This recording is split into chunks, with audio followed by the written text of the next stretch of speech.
दोस्तों, मेरठ का एक जिला लगता है होशियारपुर।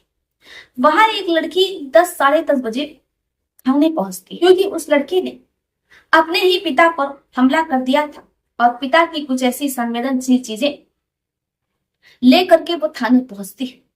आप समझदार समझा सकते हैं, क्योंकि मैं आपको यहाँ से विस्तार पूर्वक नहीं बता सकती हूँ।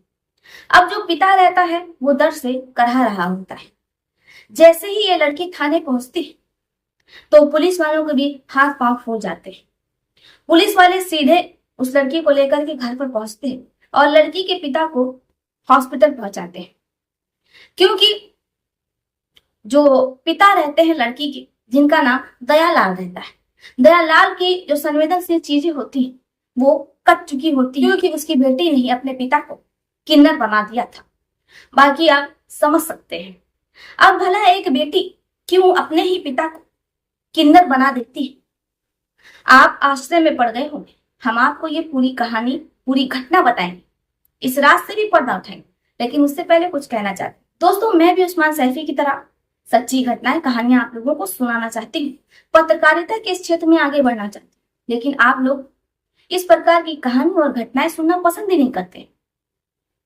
मैं आप लोगों से आपका सहयोग चाहती हूँ, पत्रकारिता की इस मार्ग पर आगे बढ़ना चाहती हूँ, लेकिन शायद आप लोग इसी प्रकार की कहानियां सुनना पसंद करते हैं।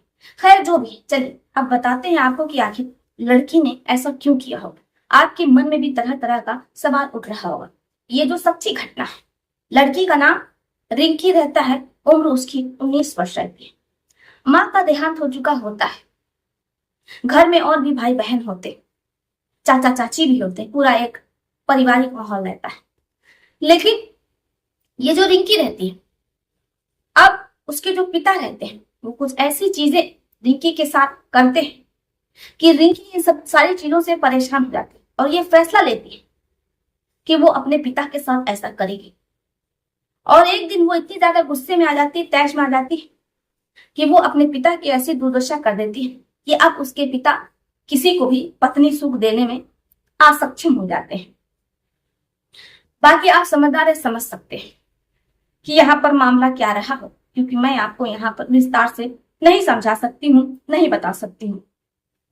बाकी क्या लड़की ने सही किया, यहाँ पर किसकी गलती थी, पिता की, लड़की की, या फिर परिवार वालों की? आप लोग अपनी राय में लिखिएगा जरूर। तो चलिए फिर चलती हूँ, मिलती हूँ आपसे किसी और सच्ची घटना में। तब तक के लिए आप अपना, अपने परिवार का ध्यान रखें। आदाब, नमस्कार।